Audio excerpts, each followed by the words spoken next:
మల్లికాంబ మనోవికాస కేంద్రం హన్మకొండలో deaf and డమ్ మరియు mentally retarded పిల్లలు 220 మంది వరకు ఉన్నారు. ఇందులో దాదాపు ఒక 100 మంది హాస్టల్లో ఉంటే ఒక 120 మంది వరకు డే స్కాలర్స్గా ఉన్నారు. ఈ మల్లికాంబ మనోవికాస కేంద్రము నిర్వాహకులు ప్రత్యేకంగా రామలీల గారు కానీ, కళ్యాణ్ గారు కానీ,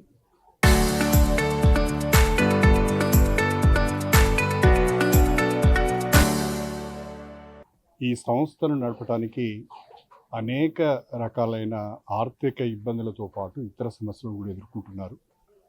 ఇలాంటి సంస్థను నడపాలి అంటే ఒక మెంటల్లీ రిటార్డెడ్ చిల్డ్రన్ కానీ, డెఫ్ అండ్ డమ్ పిల్లలను కానీ, వాళ్ళతో సమయం గడపడం కానీ, వాళ్ళ బాగోగులు చూసుకోవడం కానీ చాలా ఛాలెంజ్తో కూడుకున్న పని.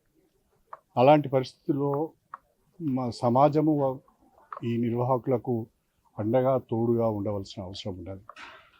స్వచ్ఛంద సంస్థలు కానీ, ప్రజాప్రతినిధులు కానీ, లేదా కంపెనీలు కానీ, వ్యాపారవేత్తలు కానీ ఇలాంటి సంస్థలకు అండగా ఉన్నప్పుడే ఈ నిర్వాహకులు కొంత ధైర్యంగా పనిచేయడానికి అవకాశం ఉంటుంది.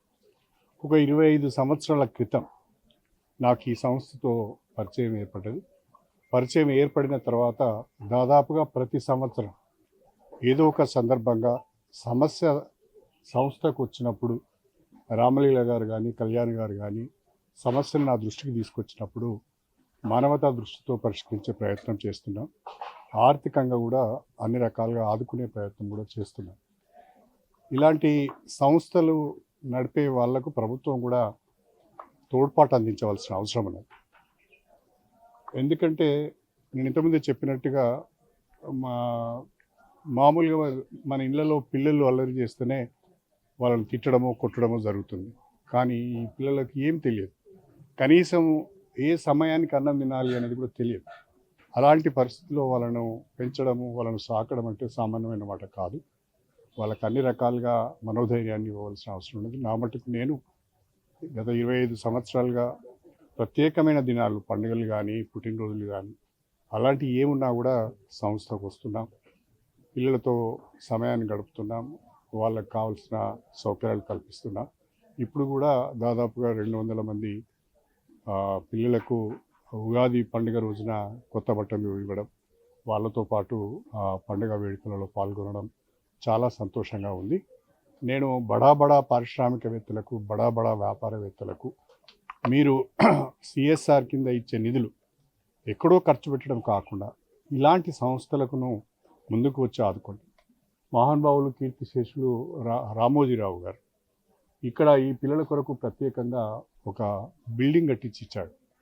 ఆ బిల్డింగ్ కట్టించి ఇచ్చాడు కాబట్టి ఈరోజు వాళ్ళకు చక్కగా దాన్ని ఉపయోగించుకోగలుగుతున్నారు. ఆ రకంగా ఈ ఒక్క సంస్థే కాదు, రాష్ట్రంలో కానీ, దేశంలో కానీ ఇలాంటి సంస్థలు ఎవరైతే నడుపుతున్నారో ఆ బిడ్డలను కాపాడటానికి మన వంతు ప్రయత్నం మనం చేయాలి. రాష్ట్ర కేంద్ర ప్రభుత్వాలు కూడా ఇలాంటి బిడ్డలకు భద్రత కల్పించే విధంగా చట్టాలు చేయాలని చెప్పి కూడా నేను ఈ సందర్భంగా మనవి చేసుకుంటున్నా. నా వంతుగా నేను ఈ మల్లికాంబ మనోవికాస కేంద్రంకి మా కడియం ఫౌండేషన్ తరఫున నేను, మా సతీమణి, మా పిల్లలు అందరం కూడా ప్రతి సంవత్సరం ఈ మల్లికాంబ మనోవికాస కేంద్రానికి అండగా ఉంటాం. వారు చేసే ప్రయత్నంలో మేము తోడుగా ఉంటామని భరోసా ఇస్తున్నాం. ప్రత్యేకంగా డెఫ్ అండ్ డమ్స్కు సంబంధించి లేదా ఫిజికల్లీ హ్యాండిక్యాప్డ్కి సంబంధించి ప్రత్యేక స్కూల్స్ ఉన్నాయి. కానీ మెంటల్లీ రిటార్డెడ్ పిల్లలకు ఇంకా ప్రత్యేక స్కూల్స్ రాలేదు. వాటిని పెట్టాలంటే కూడా కొంత ఇబ్బందికరమైన వాతావరణం ఉన్నది. మన దగ్గర కొన్ని స్కూల్స్ ఉన్నాయి. ఇంకా పిల్లల యొక్క సంఖ్యకు అనుగుణంగా వాటిని పెంచుకోవాల్సిన అవసరం ఉన్నది.